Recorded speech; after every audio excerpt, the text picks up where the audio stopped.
Life style in امریکہ. لوگ امریکہ کیوں آنا چاہتے ہیں؟ امریکہ کی زندگی طرز رہائش کیسی ہے؟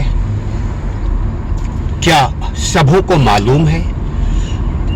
دور کے دھول سہانے.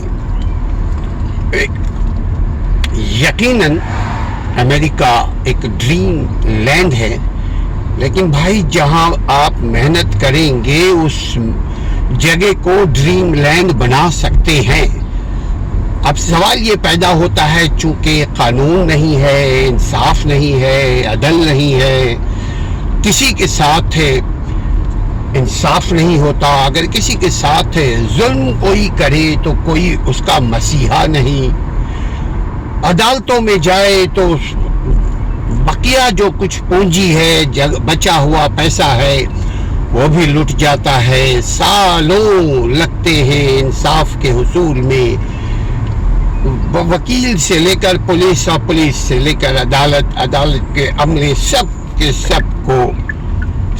سب کمپرومائز ہو چکے ہیں. مگر سوال یہ پیدا ہوتا ہے، بھائی ایسا کیوں ہے؟ ایسا آخر اس کی وجہ، ہر ایک چیز کی وجہ ہوتی ہوگی. بغیر وجہ کے دنیا میں کچھ بھی نہیں وجود میں آتا ہے.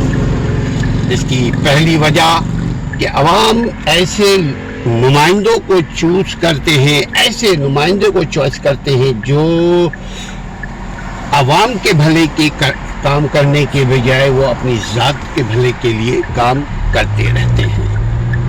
مگر سوال یہ ہے کہ ایسا کیوں ہوتا ہے؟ وہی لیڈران، وہی سیاسی لیڈران، وہی طاقتور طبقے، وہی ادارے، یہ سب کے سب عوام کی ویلفیئر کے لیے وجود میں آئے ہیں.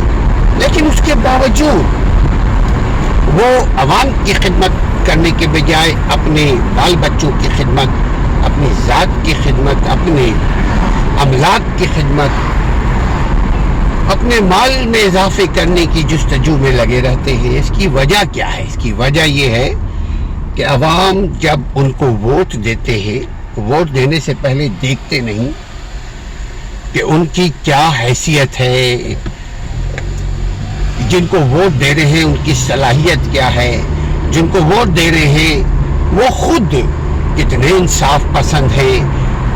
وہ اپنی پارٹی میں ذرا دیکھ لیں کہ ان کی پارٹی میں کیا جمہوریت ہے، ان کے پارٹی میں کیا جمہوری نظام ہے، یا ان کے پارٹی میں میرے بعد میرا بچہ حکمراں ہوگا، اس کے بعد اس کا بچہ ہوگا، اس کے بعد اس کا بچہ ہوگا. یعنی عوام ایک فیکٹری، عوام ایک کاروباری لیبر، فیکٹری کے لیبرز کے طور پر گنوائے جاتے ہیں.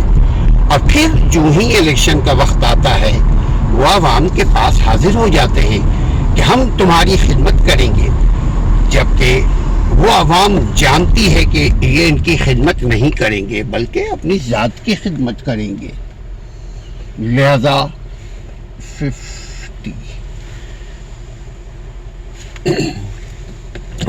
یہ دیکھیے کہ وہ آپ کی خدمت کرنے کے لیے ان کا ٹریک ریکارڈ کیا ہے. وہ واقعی میں آپ کی خدمت کرنا چاہتے ہیں یا اپنی صرف آپ کو بیوقوف بنانے کے لیے ووٹ مانگتے ہیں؟